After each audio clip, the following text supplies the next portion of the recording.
Okay, this is your review for Chapter 2, Early Civilizations. This will actually be broken down into two parts. The first part will be due for Monday, the second will be due on Thursday. But this is your review for Part 1 of this chapter.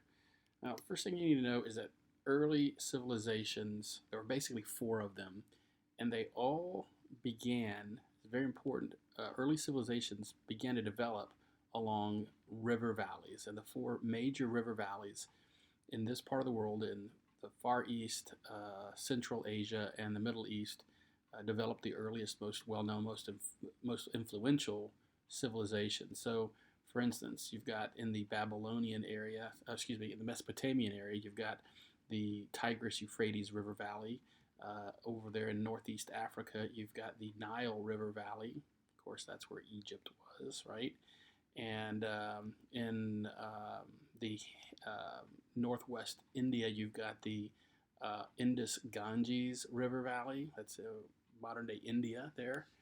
And then over in the Far East, part of China, is the Huanghe and Yangtze River Valley. That's modern day China. But that's the beginning of the Chinese civilization, the beginning of the Indian civilization, the beginning of the Egyptian civilization, and the beginning of the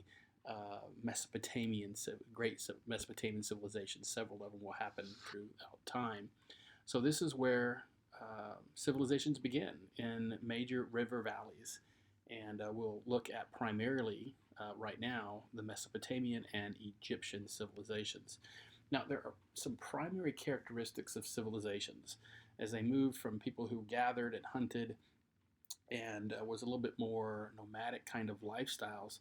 They began to develop cities, and then they began to develop writing. And in addition to that, they began to figure out that we specialize our labor and complex institutions and technology. We'll break these down here one at a time. So let's look at cities first, all right? First major characteristic is cities. And this is not a map, but it's a drawing and a model of the ancient city of Jericho, one of the most ancient cities in the world. But a city, it's where people have gathered in a small, confined space to live together for resources and protection. You can see the defensive walls around the perimeter. You can see the gate systems right here.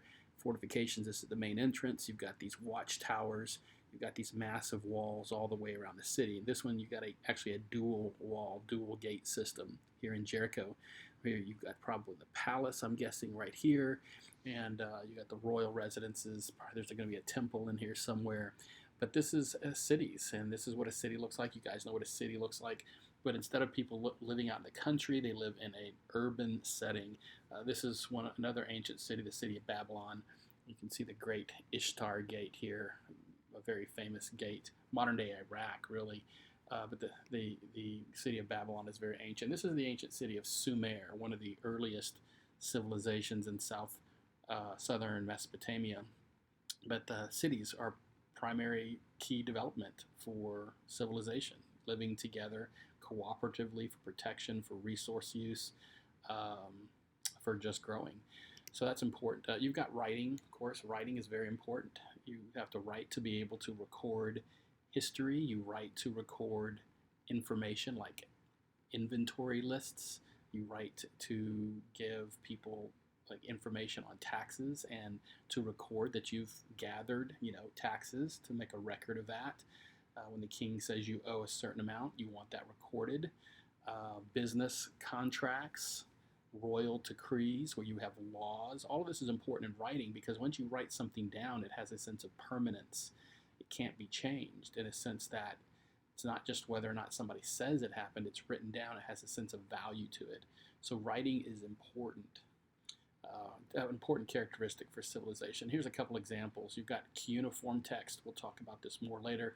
But these are basically clay tablets where they use these little reed styluses and they create these wedge and line shapes to create words and syllables and meaning and purpose, or sentences rather, to communicate ideas. And this was used throughout the Mesopotamian area. In Egypt, of course, you know the hieroglyphics. You've seen them before. Again, symbol-oriented writing system to communicate ideas. This is Egyptian hieroglyphics. The Phoenicians and the Hebrews had a very similar text. This is a Phoenician text here. This is the Gezer calendar. This is what we call Proto-Hebrew, very early Hebrew. I showed you an example of this in class, a replica of it actually, called the Gezer calendar. But writing was very important. It's also how you teach ideas.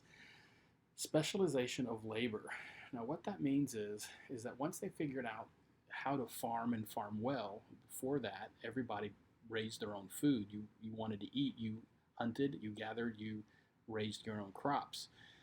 You only ate if you farmed and farmed successfully. However, as farming techniques became better, one person or one family or one household could raise enough food not just for themselves, but they could raise enough food for themselves and then sell the surplus food to somebody else, or it could be taken by the king, upper noble class, for use for the court. And so the person who no longer had to farm for his food could use his time for better purposes, like maybe making pottery, or maybe to be a tax collector, or to be a soldier, or to be a teacher, or to be, you know, to raise herds. So specialization of labor was important development in cities.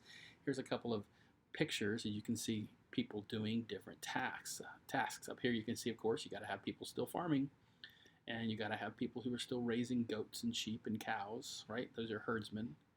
And you've got to have craftsmen, people who are making. Here they're making pottery. It looks like they're weaving textiles and fabrics. These are all very important. People need to buy these. So these guys could trade food or sell their products in exchange for some pottery to hold, some jugs to hold their food, to hold the milk from the goats.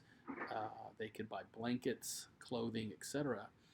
And these people who make it or produce it then have to work with people who are merchants and traders, people who go into the towns or from city to city and sell these things. And so these are all working together to make their city and their civilization grow. And of course, you got to protect the interests, and that's going to be led by the king. You always have to have a king who's in charge, right, making all the decisions. And he's got to have a bunch of people who work for him, civil workers, bureaucrats, people who help gather taxes, people who are royal advisors, that kind of thing. And then, of course, you have to have soldiers who back it up, people who are fighting. And if you're fighting, you can't farm, right? So you have to be able to have these guys contribute their portion to these guys and to the king so he can support the royal structure and the soldiers. But that's what specialization of labor does for you, the key part of a civilization. And then complex institutions, right?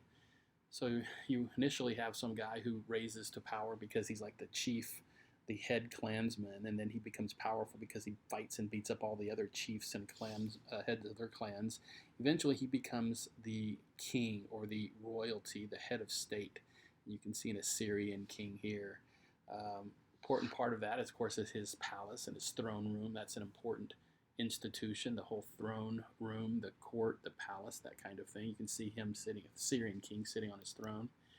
And again, along with that is the royal court. This is all the people who work immediately with the king, who advise him, give him information. If he says, hey, send this notice out to somebody, go give them notice, go collect taxes, go make sure the roads are built, make sure the wells, water wells are providing water, make sure that the laws are being enforced, that people are following the orders of the king. Like, that's what all of these guys do. They're supporting what the king needs done. He can't go collect the taxes himself. He can't go make sure the roads are getting built. He can't make sure the sewers are being used. He can't make sure that the water is running. That's what he has these people doing, and people advising him on economic matters and military matters and political, foreign affairs, and internal affairs. So this is an example here of what some of these royal court people would look like in Assyrian attire, but they're his advisors, his bureaucrats, tax collectors, city officials, etc. Important part of the specialized institutions are the priests, right? The head of the cultic system. And when I use the word cultic, I don't mean that in like a derogatory sense that we often hear, like somebody's in a cult. This just means religious system in the technical sense. It's a priest. He was a very important person. And as a civilization grew, they need to know how to interact with their deities. And this person provided the connection between the heavens and the earth. And he provided the rules and the system, the way they understood how to connect. This is a picture here of a temple. Specifically, this is a Jewish temple to God, but all civilizations had temples. They had sacrificial systems of the means by which they appeased their gods and worshiped their gods. So these are all important parts of the complex institutions. And lastly, one of the five primary characteristics of civilizations is technology. And so we're just going to look at a couple examples of Mesopotamian technology that really moved them into civilization. You had hydraulic engineering. In other words, they figured out how to manipulate the water sources of the Nile and the Euphrates River, two rivers that Mesopotamia, um, we'll look at this in a minute, but that form Mesopotamia. And they created canals and they used it to irrigate. They knew how to drain some land that may be kind of marshy so that you could use it for either farming or building. They knew how to get water from the river out into the crops, into the farmland. So they used canals and irrigation. This is manipulation of their environment in order to help them grow food. And so hydraulic engineering was an important feat of civilizations. Another technological advance was this Babylonian seeder or machine planter. You can't just go plant one seed at a time by hand, and just throwing seeds is not very practical. They had actually a machine that helped them, very crude, but a machine that helped them plant seeds. And in addition to that, or in conjunction with that, was the plow. The fact that you could take a piece of wood that was connected to a horse or an oxen, most likely an oxen, a cow of some kind, and this would cause the furrows. This piece of metal or stone could be used, would cause a furrow or a ditch, like a little bitty divot in the dirt, so that as you pulled it across the dirt, there you could plant the seeds and cover it back up. But the plow was a very important technological advance. In addition to that, you had the ability to take that which you grew, like cotton or flax, and create fabric, and they'd be able to weave materials together. Textile mills is what you use. You create looms and loom weights and all the mechanisms needed to be able to make fabric and textile. That was a technological advance. The ability to manipulate metal or metallurgy was important, to be able to take iron, initially like copper, and mix it with different things to get bronze, and mix it with tin to get bronze, and eventually you figure out, well, bronze is good, but it's not very hard, it's very soft, and they figured out, well, we can use this thing called iron ore and create iron, so our iron weapons are better than bronze weapons, etc. And all of these, of course, were better than just stone weapons. So the ability to manipulate iron, or excuse me, metal, for either weapons or for jewelry or decoration or art was a very important part of civilization. Of course, developing the wheel was very important, and along with the wheel, the chariot. This is a very crude-looking two-wheeled chariot, but the Sumerians had invented this, and this was important to be able to move animals, to be able to move a soldier or warriors as they're moving fast across a plain to fight. The chariot was very important. Then you've got, of course, writing, which I mentioned a minute ago. The ability to write and record information was very critical.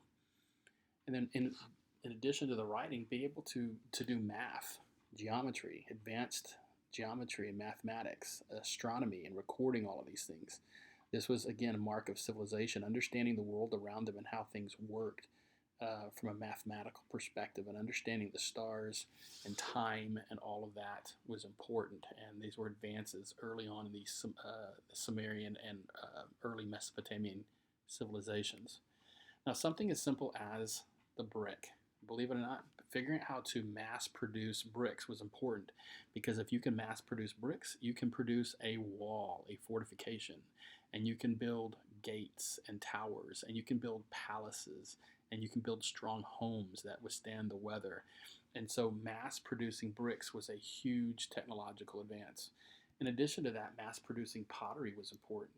Now, we take for granted that we can go to our cabinet right now and get like a dozen different cups or plates out of our bowls, out of our pantry, cookware.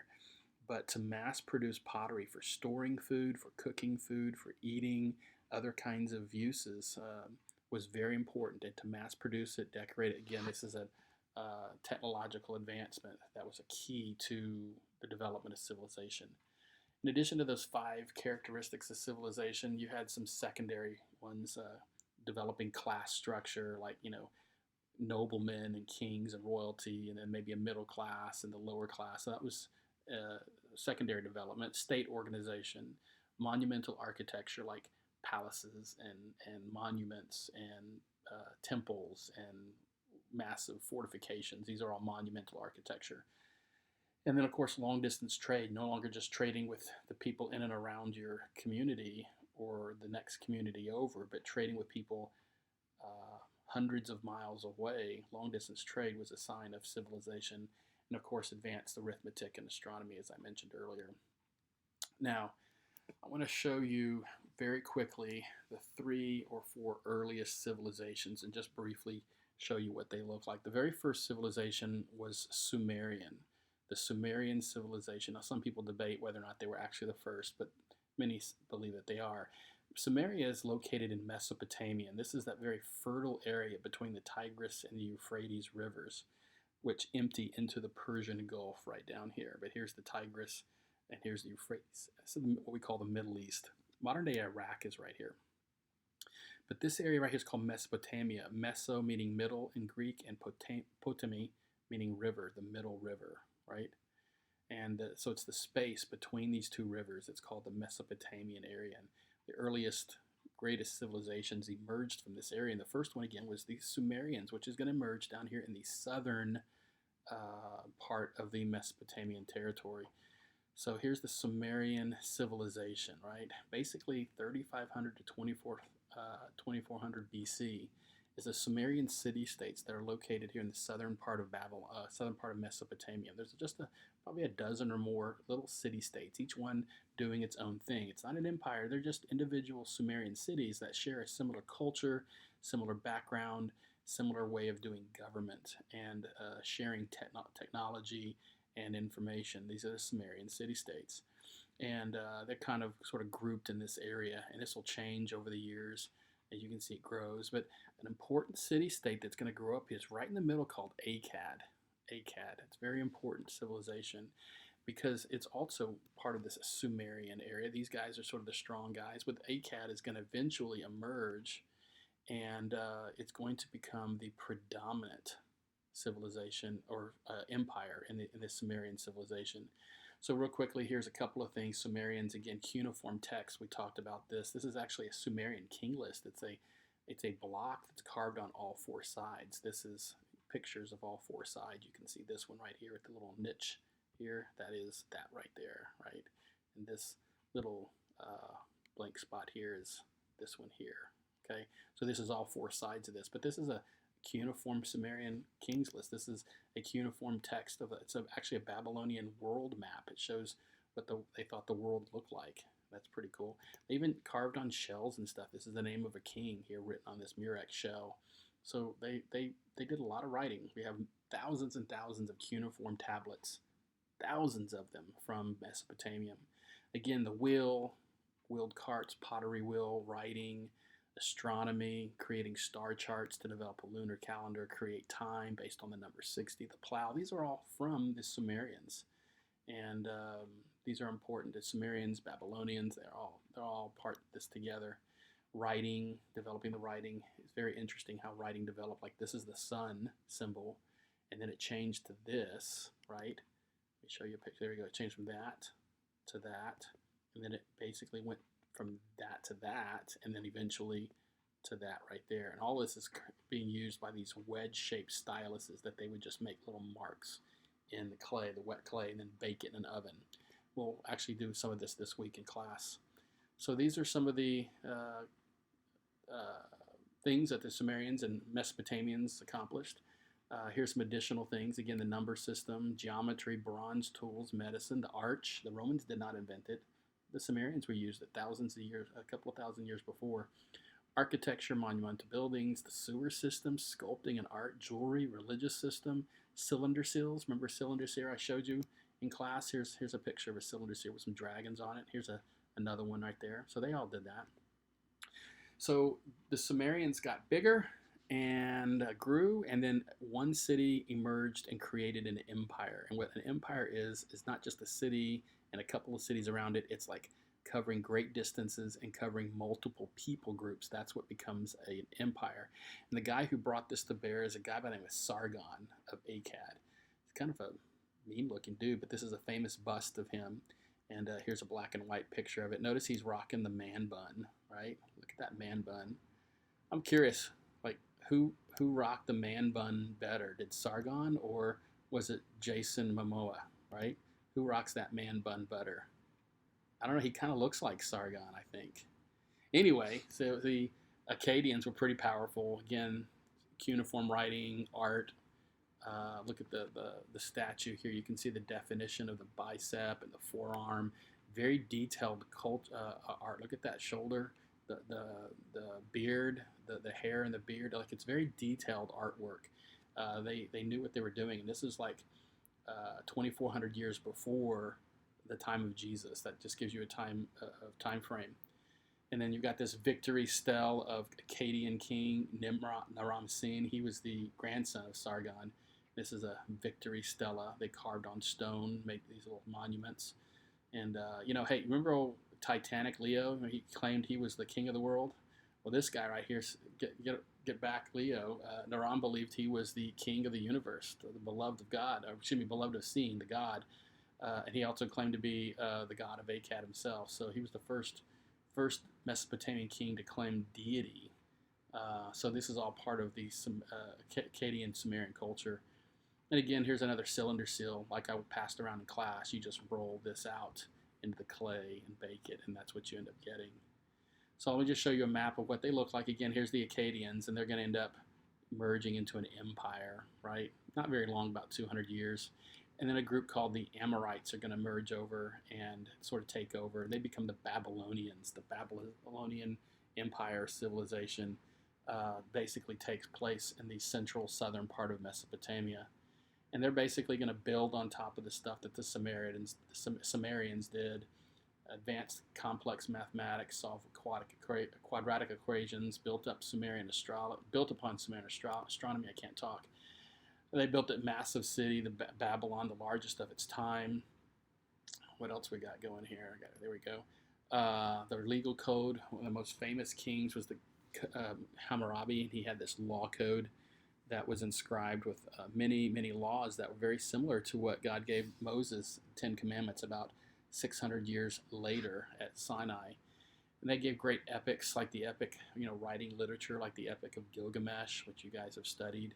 This is all from the Babylonian period here, about 1900 BC.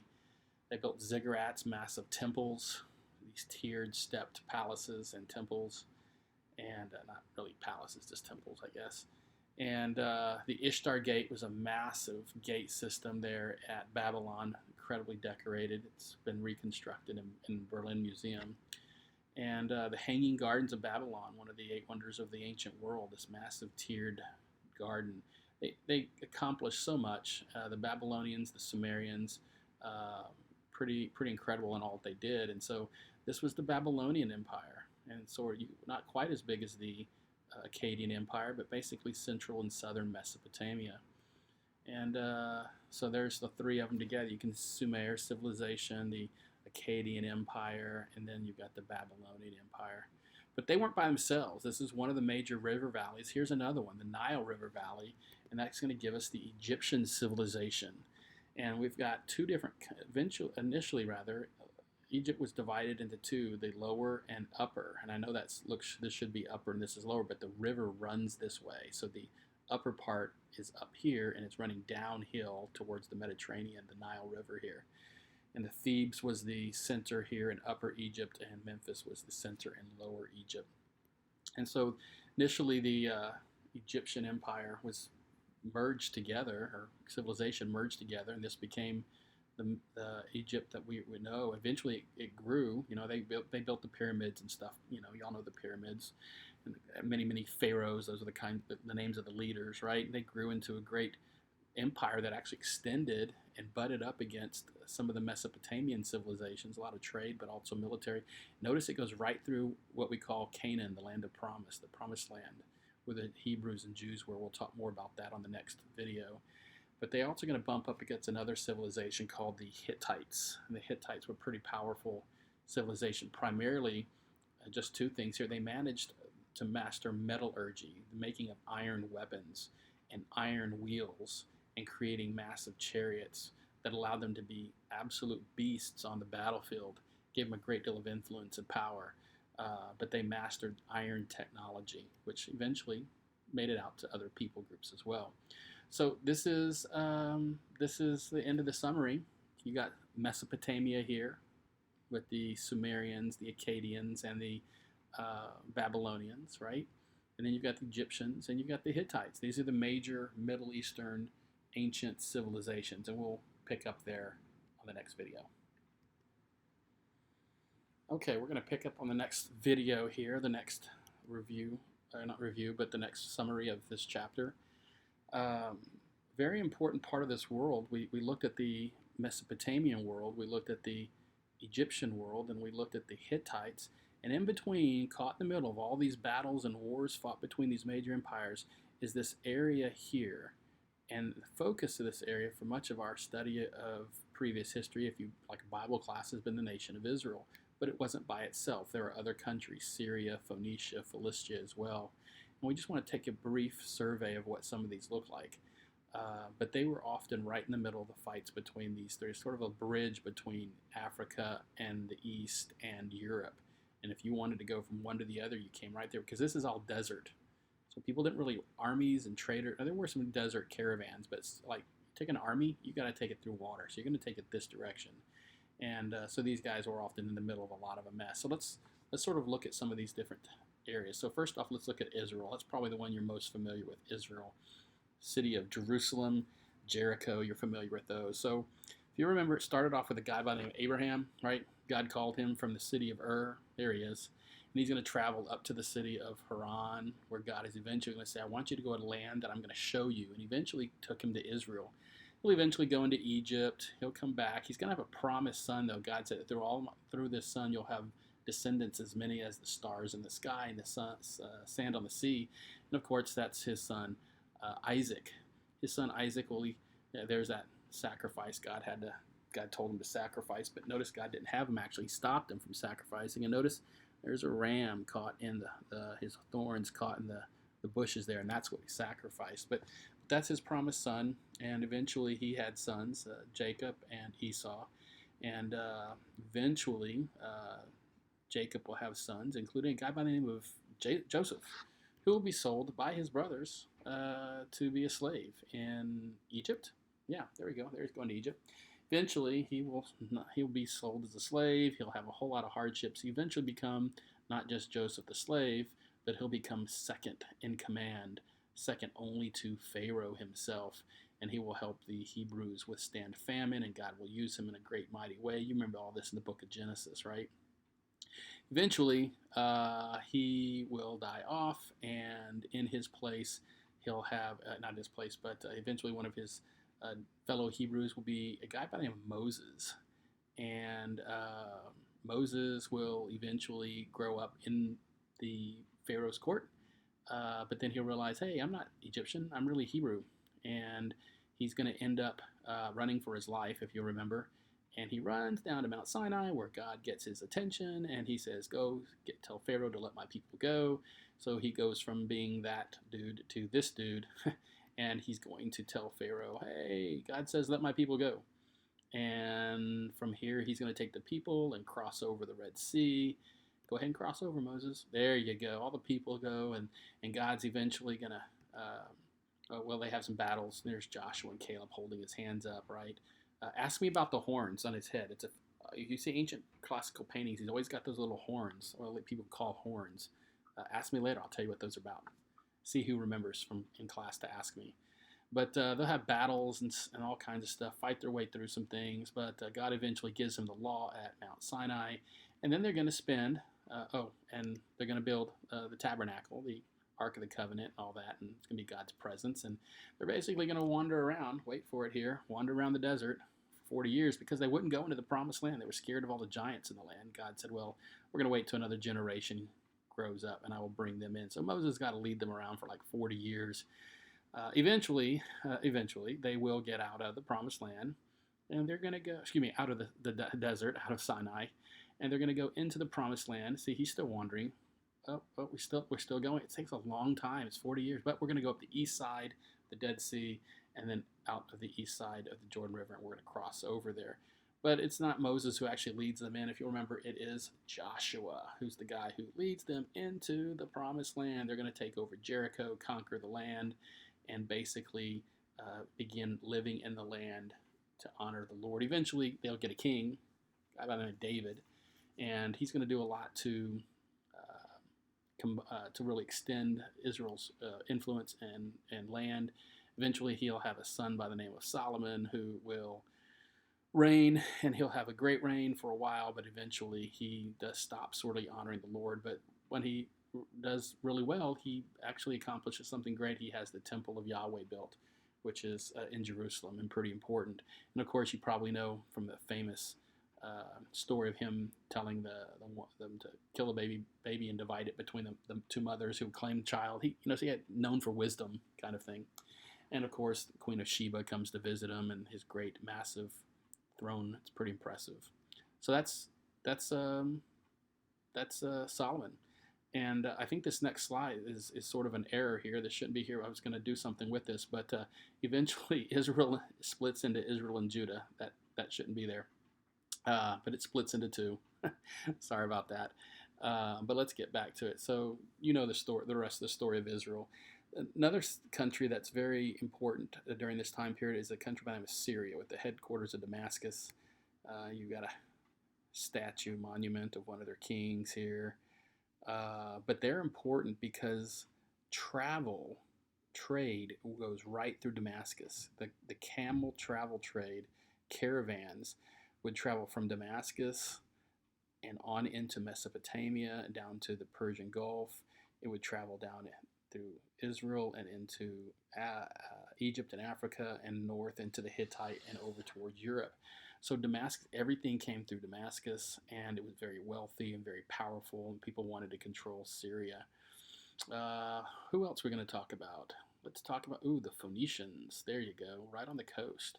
They were famous for being sailors. They were incredible sailors, very good mariners, and they were known for their fleets. And Israel had a lot of connection with Phoenicia, but they actually sailed all over the place. You can see here they sailed all on the coast of Mediterranean.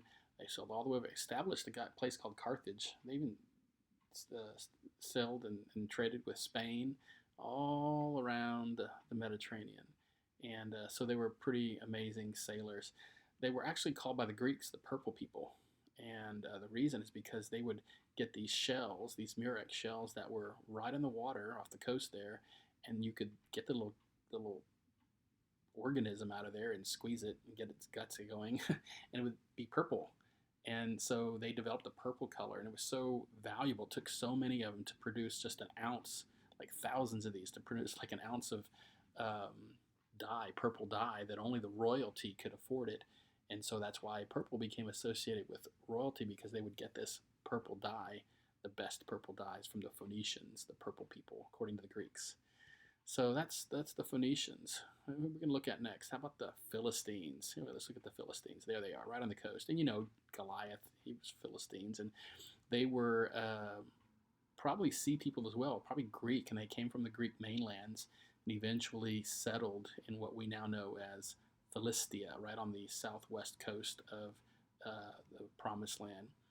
So that is these people groups that are in the middle. And there were others, the Edomites, the Moabites, but these are the main groups of people during this time period that were often caught in the middle of these major people groups fighting with one another, major civilizations. Eventually, we're going to get to some major civilizations that are going to pop up. The Assyrians are going to become powerful. These are basically northern Mesopotamian people, very powerful. Look how they cover all of Mesopotamia. They're going to conquer Egypt, the former Hittite area, and everything in between. Let's see, here's it going to pull up. Is it? Right after the Assyrians is going to be there it is, the Babylonians, right? Nebuchadnezzar destroying Jerusalem. That's all going to happen right after the Assyrians. And then after the Assyrians, there's going to be a group called the Persians. And these guys are going to take over even more territory. Look at that. That's Persians, right? There's, oh, that was very quick. I'll have to show those to you later. But they took over territory all the way west to Greece, all the way east into India. They were massive empire. So these are the major world empires between the 4th and 8th centuries BC. So in other words, between 4 and 800 years before Jesus. So that is that's these major world empires. Let's see what slide is coming next. I actually forgot what's coming. I think that's it. So this is your review for the second half of this chapter, and we'll talk more about this in class.